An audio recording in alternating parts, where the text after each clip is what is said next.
Hey, what's up everybody? If you are interested in an infrared propane grill, hopefully this video can help you out. Today we're going to be reviewing this specific model. I'll put a link in the description below if you're interested in picking one up for yourself. But this is a model by Char-Broil, and I absolutely love the technology. We're going to be installing these little utensil hooks. We'll also be assembling the full unit, and I'll show you how you can clean it. Of course, we're going to actually put some meat on here for you so you can see what the big payoff is and the big fuss is about infrared technology. I'll also show you how you can fold down the side of this unit. So hopefully we've got a good video here for you. So let's get started. Here is what the grill looks like in the box. This is brand new. Let's get it out and start our visual tour.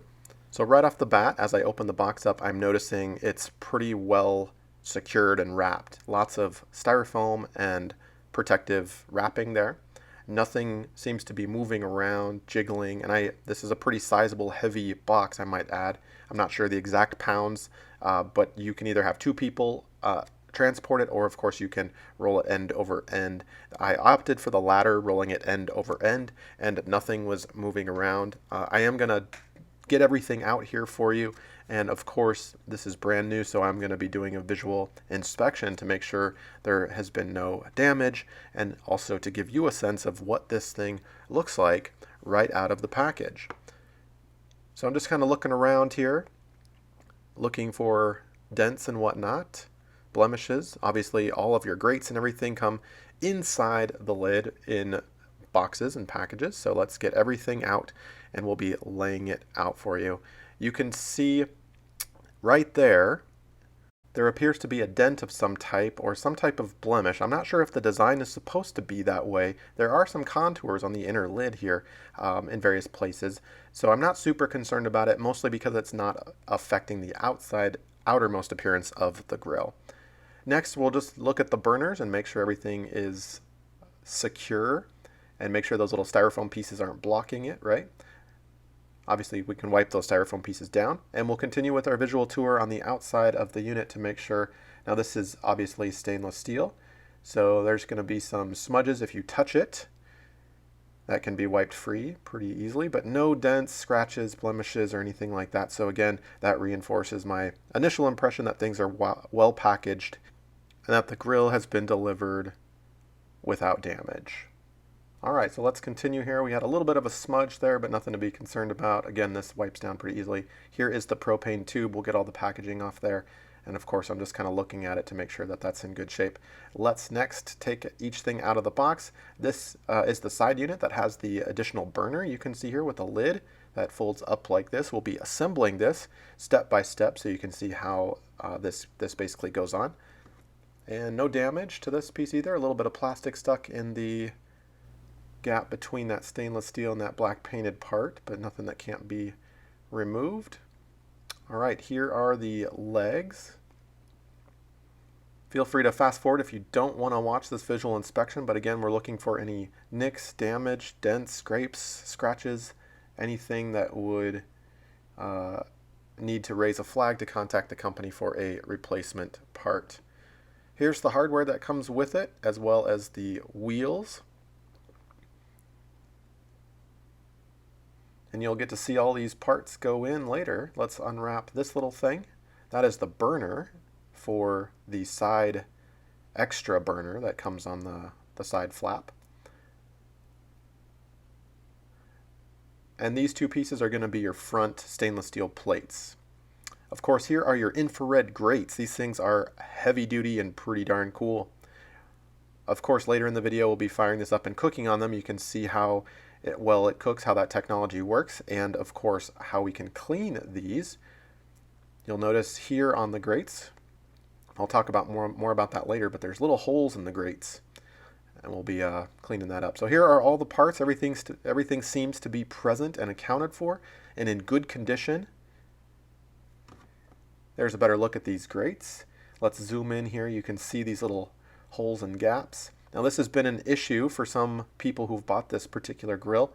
For more information about those complaints, click that link below and you can see some of their gripes about do these holes clog up or not. We'll be talking about that and even testing it out and showing you how you can clean this up. So let's get this thing assembled. First things first, we are going to take these parts here, your two legs and your two stainless steel front panels, And of course, the instruction manual walks you through this step by step, but here's a visual for you so you get a sense of how easy this is. Literally, the only thing you need is a screwdriver, and the screws are obviously, they come with the set.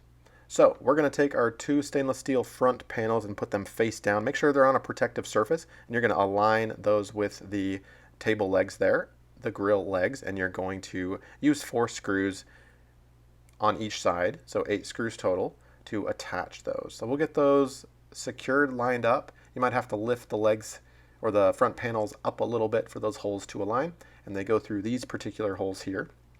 And we'll do the other grill legs right now. Same thing, line them up, take your 4 screws that are provided as indicated in the instruction manual. Let me load this up here. I've got one hand on the camera. Thanks for bearing with me there. So we'll tighten these screws up. Now be careful, you do not want to over tighten any of these screws. You want to get them snug and secure, but not over tight. Next, we're going to take a 9th screw. Okay, so there's 9 screws total, 4 on each side, so that's 8 plus an extra one here, and you'll put it in the center of these 2 panels, basically connecting those 2 front panels together. So just one in the center there. There's a better look. All right, now you can tip the unit up, and it should look like this at this point. You've got your legs attached with the 2 front panels. All right, next we'll take a screw here. We'll be putting it into this little hole. Let me get that in focus for you. There we go. And we're going to screw that in, not all the way. We're going to leave a little bit of gap. You'll see why here in a second. So we'll put one there, and also down below here. So 4 screws total. The instructions indicate which screws you use. So again, leave a little bit of a gap. You want it to be secure, but not, and you don't want it to obviously fall out. So about like that. All right, next we'll take these long pieces here. There are 2 of them. And these are going to be placed horizontally. You can see they're going to be aligned as shown right there, and they can just set and rest right onto those screws that you just put in. There we go. Just like that. And we will do the same thing for the bottom in just a second, but first we'll take another screw and we're going to align the bottom hole with that hole and screw that in. I'll get a better view of that in a second. Let's take the second horizontal piece and install that. Goes on just like you can see here. Slide it down. Should be secure, should kind of swing freely, right? And again, we'll take a bottom screw, put it in that bottom hole on all of those sides. So we should have 4 screws on each side. 1 there, 2 right there, and 2 down below. And then do the same thing for the other side. So here, we're going to flip the unit upside down. This is what it should look like now. All right, next up we're going to take these little stoppers here. We're going to put them on this side of the grill. They're a little stubborn, so you might have to wiggle them a little bit. Try to put central pressure on it was a little tip that I picked up. Don't push to the side, then it gets a little lopsided and more difficult to go in. You might need to use your body weight to press those all the way down. Extremely snug and secure. Once you get them in, it'll be really hard to get out. So that's how those pieces go on. There you go, just like that. Next, we'll be taking this long metal axle here. This is for the wheel assembly. You can see there's a little hole at the end. Let me get that in focus there for you. There we go. There's a little bit of a hole there. And next we're going to take this little pin, a washer, and 2 other little washers. The instructions, of course, indicate the names of these parts pretty easily, so you can go ahead and get those out. Next, we'll be taking the axle, sliding the wheel up there, just like this. Next, we'll take one of those little washers and slide it up the axle. And with the wheel and the washer in place, we can take the end with the hole in the axle right there and slide it through these 2 legs. Might need to wiggle it just a little bit, but it goes in freely. And we're going to push that all the way through. I've got one hand here, so There we go. And you can see the washer protects that wheel from spinning against the metal. All right, next we have our second wheel. We'll take that and put it on the end of the axle, the little hole there in the end of the axle. But first let's put our washer on, right? Because again, we want to protect that metal part from rubbing against the wheel when it turns. And then we'll put that pointy side of the wheel in like this. And that should allow a little bit. Well, we'll grab our pin first and our last washer.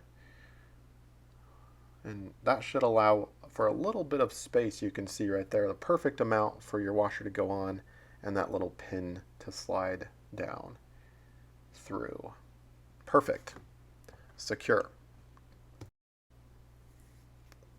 So with that pin in place, we can go ahead and take the unit and turn it right side up at this point. And you can see it landing on those rubber stoppers and the wheels. Next, we're going to take this long, kind of weird shaped wire element, and we're going to place it through the two front stainless steel panels like that. You can see the screw there, so make sure it goes in the right hole. Look at the instruction manual to see which hole it goes in, and then we'll take the provided screw and nut. We'll slide it through there and tighten it up on the bottom. Again, make sure you don't over tighten any of these parts. If you over tighten things, the paint and the finish will crack, and that could maybe cause rusting. Next, we're going to assemble the handle for the lid. So we'll take our grill box, we'll open the lid, and we'll place the handle on like this. This is what it's going to look like, right? And we'll take these provided little screws here, and we're going to very carefully insert them right there and basically screw that into the hole, and that will obviously connect the bottom of the handle there to the lid. All right, with that secure, again, not over tightened, but nice and secure like that, you don't want it to wobble or wiggle, we have installed successfully the handle. Next, we're going to slide the base or wheel the base over. Now notice my system, if you have two people, we're going to basically lifting up the grill and attaching it to the base like this. But my system, I'm only one person here. I'm going to take the box and I'm going to just kind of slide the grill unit on top like that with one hand. Check this out. I'm doing this with one hand, being real careful that things don't go over the edge and things are aligned.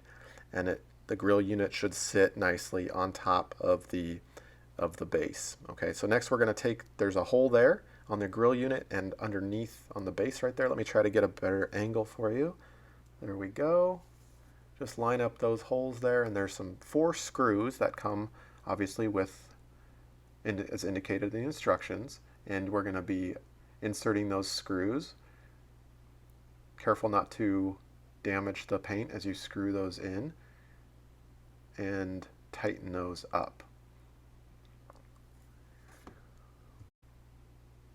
All right, so again, we'll be tightening those up. There are 2 on each side. That's pretty important to get right. You don't want your grill separating from the base now or at any point in the future. Let's now connect the little side trays. To do so, we're going to take the smooth side tray first, and we will basically kind of slide those on the 2 screws as shown. And let's get underneath here.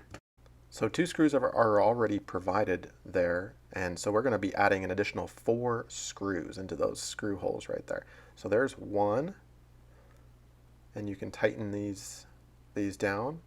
Maybe not all the way yet. You want all those screws to go in and thread in really well before you get them super snug. And we'll do 2 right there where the screwdriver's going in, and then 1 just to the north of that. Okay, so 4 screws on that side. Next, we're going to do the same thing with the burner side tray.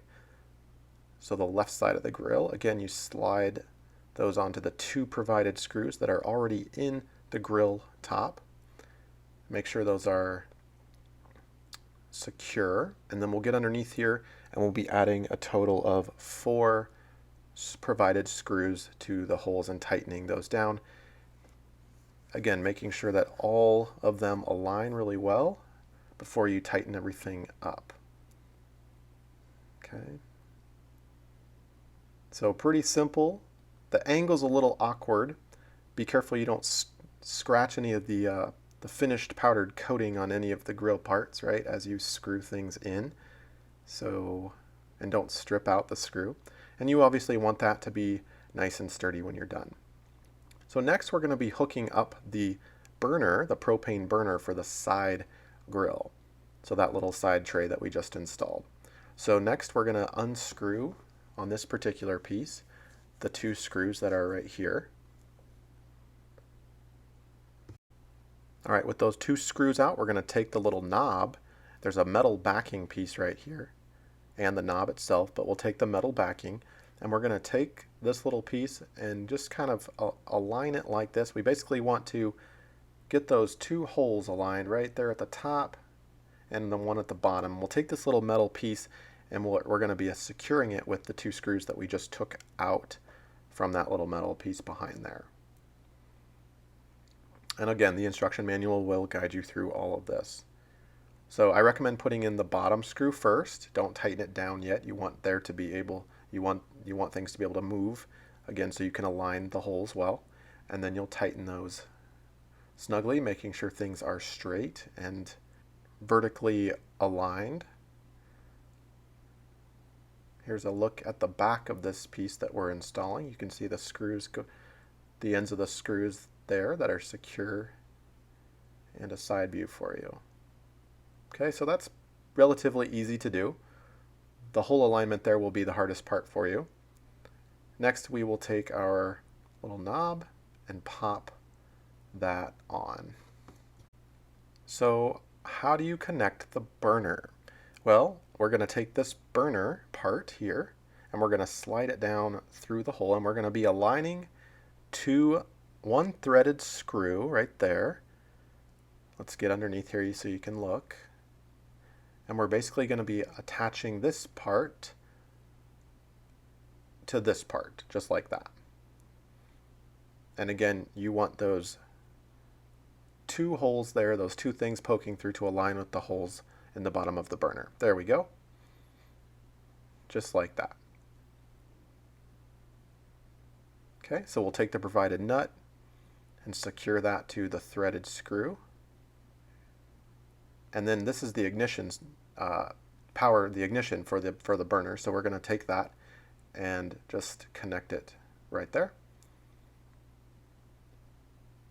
And you'll notice in the end of this little tube here, there's a metal hole, and we're going to take this little spring that came with the unit, and this is probably the trickiest part, but we're going to slide it around just like this, and that's going to secure those two pieces together so that things don't move or slip or whatnot. I'm doing this with one hand again, so forgive me, but there we go. Just kind of secures like that, and that prevents that metal, that copper colored metal thing right there, from backing out away from the stainless steel colored metal. Okay, so we're going to make sure everything's secure and tight, and that's it. We'll put on the grate here for the side burner next. This is another view of it though before. Those are the two holes that we basically aligned, so everything looks good, and the grate goes on just like this. Next we'll take the metal tents that go over the burners to protect them, and we'll be installing them. There are two little slots right there, simple enough. They just fit in there, and then they rest on this little ledge at the top part of the grill. So we'll do that with all three metal tents. And I'll also mention that everything's feeling really heavy duty and well made at this point. Nothing really feels cheap or like they skipped any steps to try to save $1 or $2.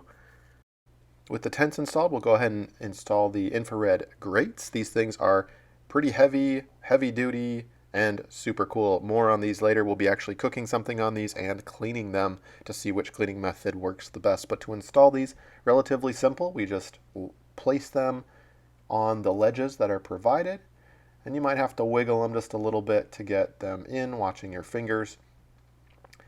Now to take these out, right there on the left side of the screen, on the side of the grates, there's a little room for your fingers to get in to take them out easily, as opposed to right here, for example. There's not much finger room, but everything is lining up well, and I think has a nice finished, clean, polished look to it.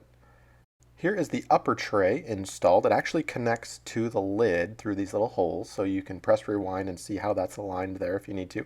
I have one hand, so it's a bit difficult with the camera, but you basically have to push those bottom pins into the part of the grill, so it looks like this. We've got it connected through that hole, and then again at the top through the lid. Okay, here's a better view of the top. So it goes like that. So that was a bit challenging to install. You definitely needed two hands to do that, but the idea is pretty simple and it ends up working just fine. Next, we'll unscrew the ignition and we'll be installing the provided battery.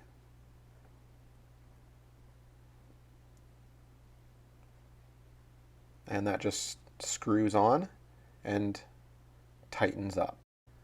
All right, we're getting into the home stretch of the assembly process. Now we're going to be attaching the drip tray or the drip pan here. So it goes on like that, and then you carry it down behind the grill, and underneath is a little hook for you to kind of latch that onto. Pretty simple and extremely sturdy. One possible downside of this is the swinging nature of it. For example, on a windy day, will it catch all of the grease? Will there be spatter? Only time will tell. Next up is the securing mechanism for the top of the propane tank. So there are two little holes on the side of the table there. This little piece goes in those two little holes, and then we can bring our propane tank over. And there's a little bar at the bottom there that the bottom of your propane tank is going to rest in. Let me get a better view there. There you go. It aligns with these little ridges down there, and then you simply slide down the top of your propane tank like this. And it's a pretty secure fit. That thing is not going anywhere. All right, notice the angle of the propane tank nozzle, the hole there. It has to be kind of pointed in this direction in order for the propane tube, the provider that attaches the grill, to connect well. Obviously, we're going to make sure the knobs are all off before we turn on the propane tank, and of course read the instruction manual for safety precautions involving a propane tank. But I'm going to go ahead and turn my propane tank on. I'm going to be listening for any hisses or leaks or anything like that, making sure my knobs, of course, are in the off position. Let's test out the left burner real quick.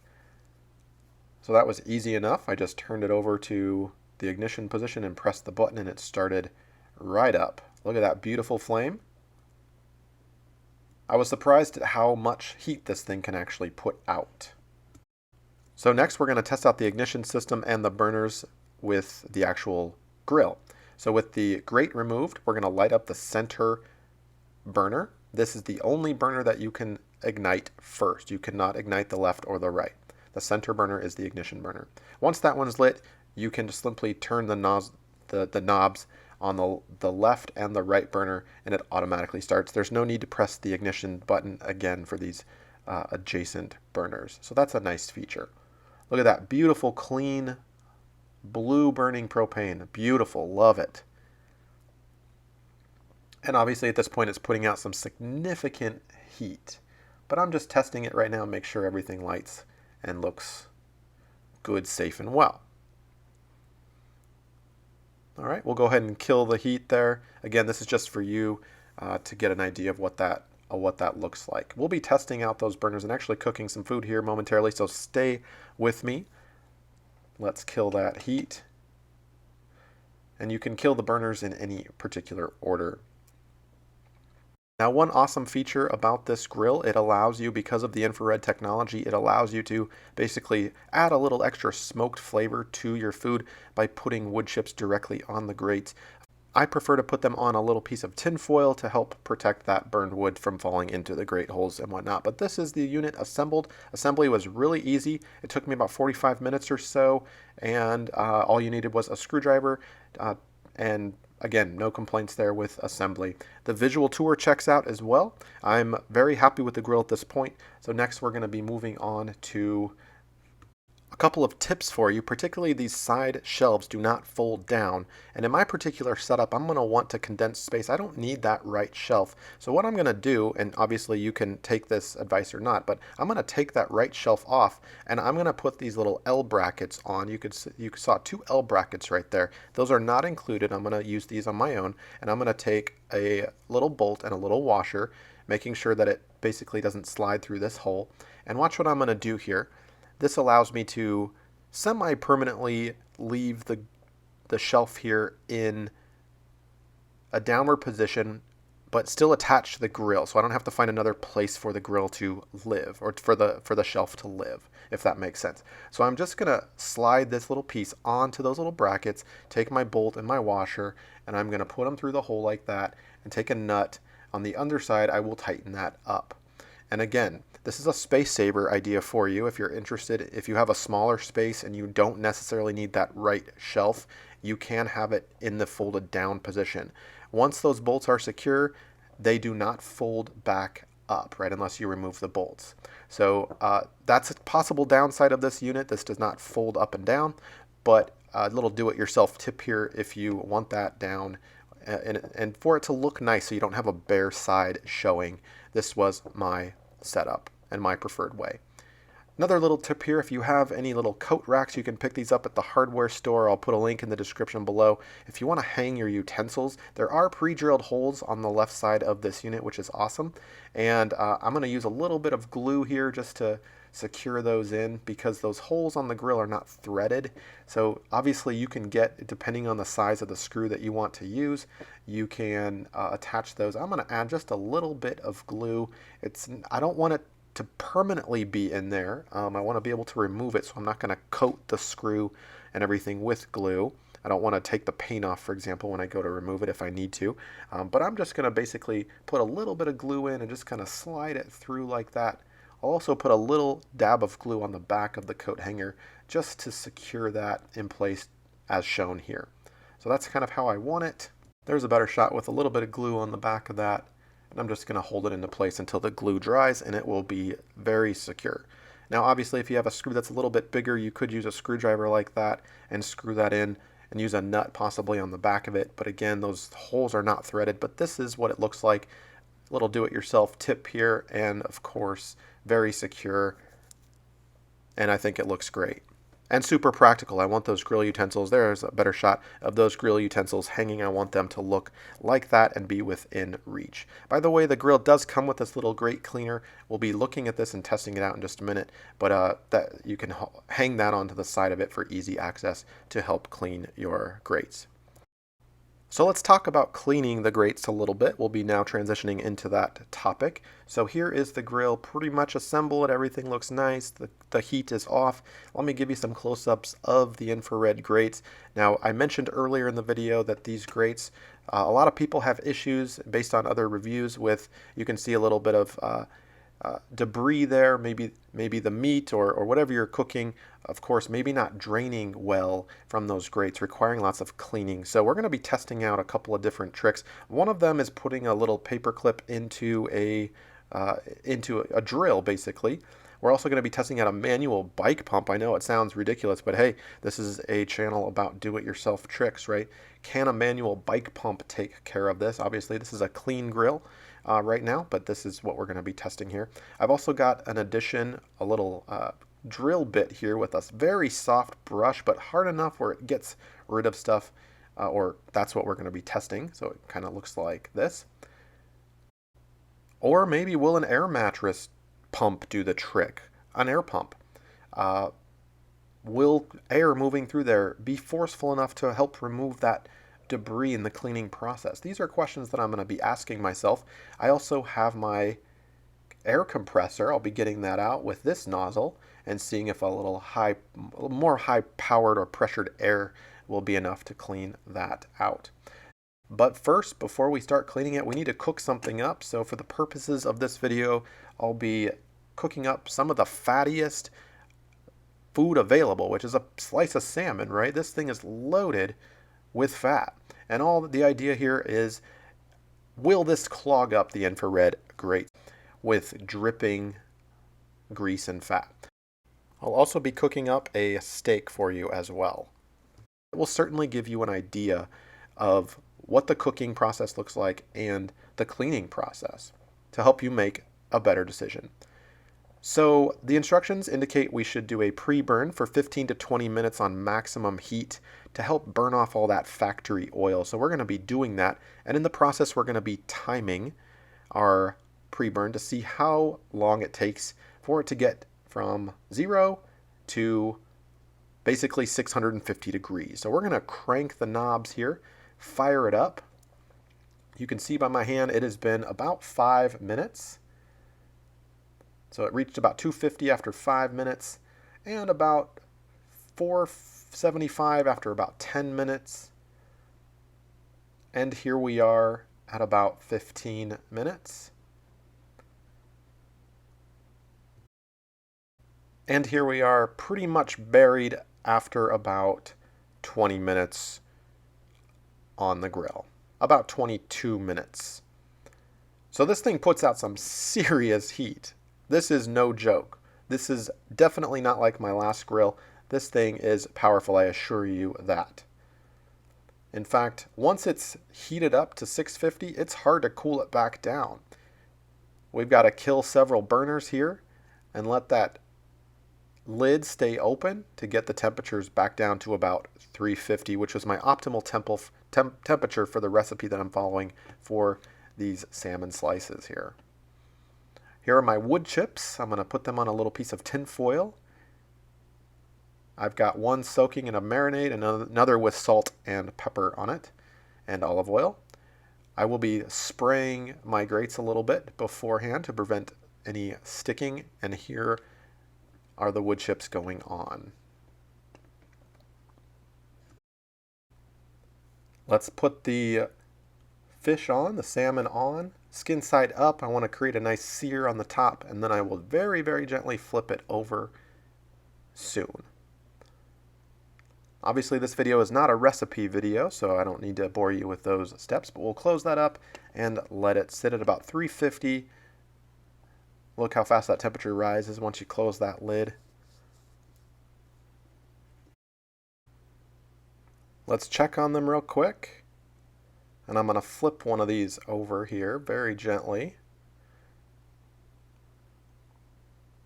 It does not stick at all, so that's nice. And there we go. We've got a pretty good sear happening on that side. Now, I did lose part of the edge here, so this will be a good thing to look at later. I can see lots of food getting clogged down there, or stuck down there in the grate, so we're going to be trying to see what the best method is to clean that off once we're all done.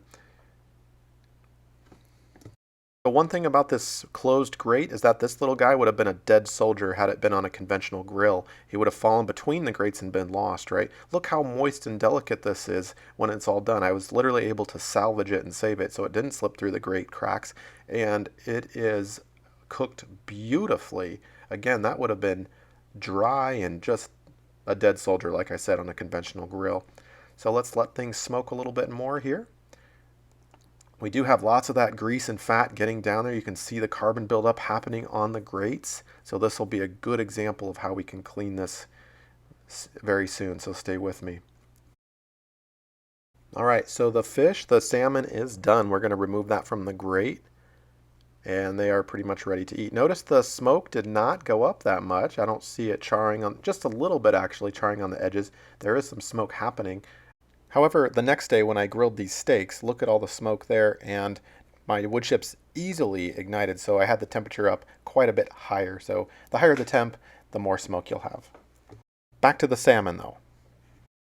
Salmon, obviously, you don't want to put at a super high heat. You don't want that albumin to start bleeding too much, but this is the kind of final product. And 350 for salmon on a conventional grill would pretty much dry it out for the amount of time that I cooked this for. But I just want to cut into this for you to see absolutely what this infrared technology can do. It essentially retains all that juice and all that moisture inside the meat. I mean, look at this thing cut. I was really impressed and surprised by this. So this is my first cook with infrared grates and an infrared technology. So I was a little suspicious. Would this work? Is this a gimmick? But again, I was very impressed by this. The salmon turned out to be delicious. So later, the next day, I grilled some steak. So let's take a look at how this turned out. Again, I'll spare you all the details of the recipe, the marinade, all that good stuff. But here's how it went. I put it on at a pretty high heat, 500 degrees or so. It was really hard to overcook this stuff. Again, all that moisture just stays in it. It was pretty amazing. I had it cooking about 20 minutes at around 500 degrees on a conventional oven or a conventional grill that would have been fried, I feel, in terms of really dry. But it turned out very moist, very succulent. All right, so with the temperature cooled down a little bit, but still warm, we're going to be looking at how we can clean this. Here's a close-up view after one cook with an incredibly fatty meat. Now, obviously, if you're doing steaks or chicken or something like that, you're not going to have the amount of fat from one cook, probably, right? Depending on your cut and your setup and whatnot. But here's what we're looking at, a pretty normal-looking, I think, grate. So what works best to get this cleaned up is the next big question. Now, obviously, I have a traditional scrubber with my grill utensils with a steel kind of end, a brush end, right, and a scraper. So let's go ahead and slide that back and forth for you just to see what that looks like. And I would bet that you have one of these too if you've owned a grill before. And I recommend using this. I mean, seems to be working not unlike any other grill, right? It gets that surface level build up. Obviously, you have your scraper there if you want to get some of that crunchy stuff off. And the warmer things are, the more easily they'll come off. So next we'll be testing out this little drill bit that I have here, a soft brush. Again, one big complaint was the buildup that happens in here and the draining. Now, I didn't notice a lot of plugging of these holes. You do see some pretty big chunks of salmon or food or whatever was in there for my marinade perhaps get built up here. But I really like this particular brush. Again, it's soft. It's not a very hard white. You don't want to scrape and scratch anything. It's soft but still firm, okay? So I really liked that, and it was super fast. Here's the air pump for you with a very small nozzled end. Now, if you're going to use something like this or have it handy, you can see it blowing the grease through the grate holes there. And you can do that at a pretty quick pace. Obviously, this is electric powered, so you'll have to have an extension cord nearby. But you could, in theory, kind of blow out some of that grease. It doesn't take care of the large chunks. It doesn't jam anything through or poke anything through. But it does, in a very fast, efficient way, get rid of some of that liquid grease. Again, the warmer, the better. Next, we have our air compressor. I've gotten this out from the garage. We'll put it at about 100 psi. Obviously, if you don't have one of these, this would simulate perhaps a can of compressed air if you wanted to buy a can of compressed air. And we'll go ahead and kill that. So about 100 to 110 psi. And we'll see with this particular nozzle if this has any added benefit that maybe the air pump does not. Let's go back to here real quick and get rid of some of that, because I would do this anyway, right? And I assume you would too. Just scrape some of the surface stuff off. There's no need to test this out with the traditional brush. All right, so with that relatively clean, the top part of the grate relatively clean, let's see what this thing does to the grease and buildup and any clogging happening in the grate holes and gaps. Here we go.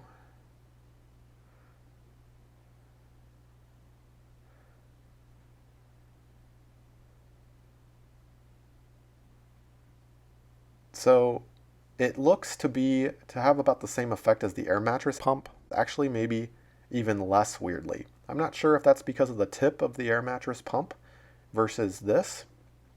This one's a little wider. It does blow out some of those big chunks though. I do like that. I'm not sure if it's any better than the air mattress pump, however.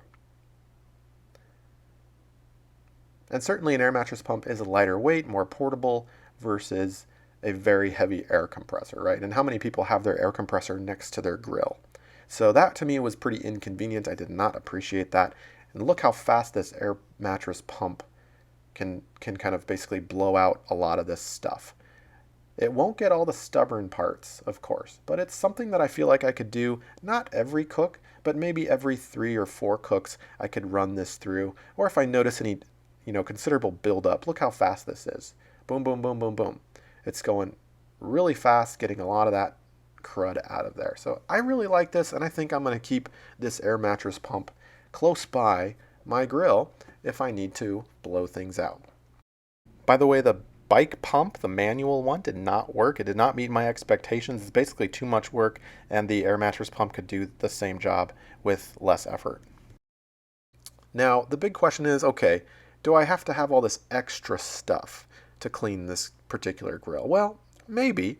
I thought the quality of the food and the moist, it was absolutely delicious. And I think that reward of having really great food outweighs the fact that you might have to have a couple of extra little things nearby on the occasion that things might get a little blocked or built up, right?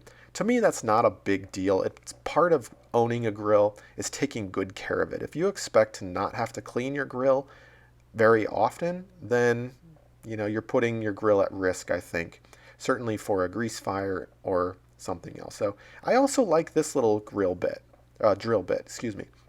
I like having this little thing. That gets away a lot of that grime and buildup. And again, a fast, efficient way to go through here because I don't want to spend 15 minutes cleaning my grill and my grate before each use, right?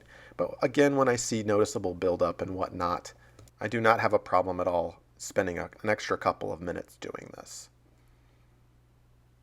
The way I look at it, put in a little time now and less time later. By the way, putting it on high is recommended versus low. And again, do not buy a tip that's going to scratch your grates.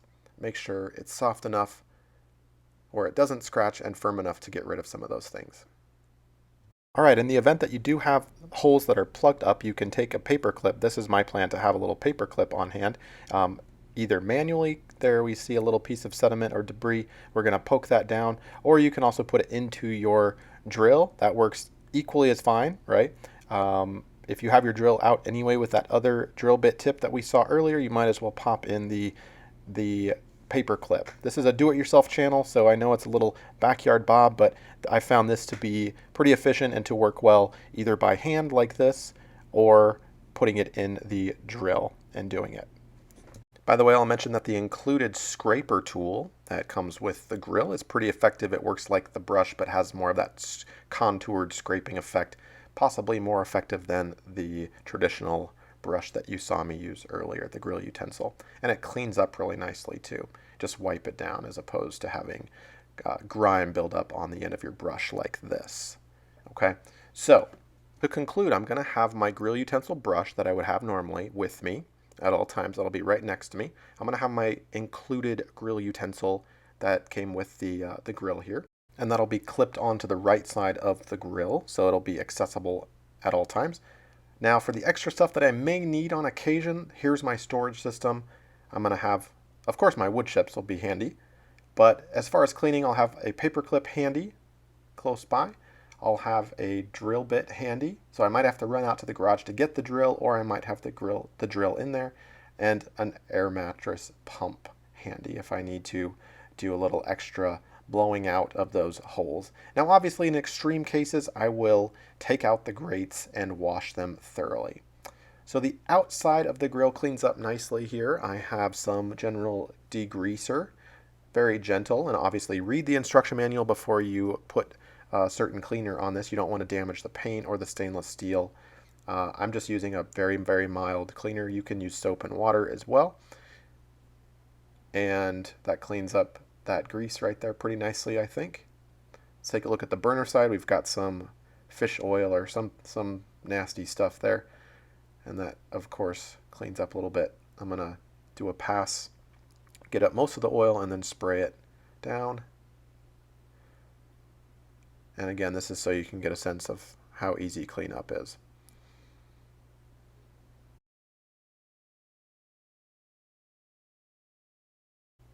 All right, there it is all wiped wiped down. I'm liking that for the most part. And the stainless steel, of course, took a little hit during the cleaning process or the cooking process, so let's get that cleaned up. Look at that, good as new. And I may or may not clean like this every cook, right, or every grill, but I definitely gonna do it every other cook to keep things in good condition.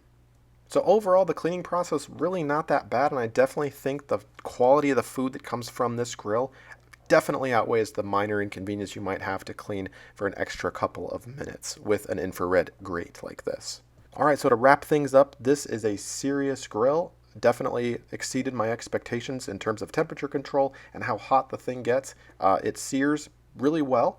I absolutely am in love with this infrared technology on the grates. I don't think I can go back to a conventional grill at all. Definitely cool. The food maintains its juicy flavors in a way that I just never expected. So that blew my socks off.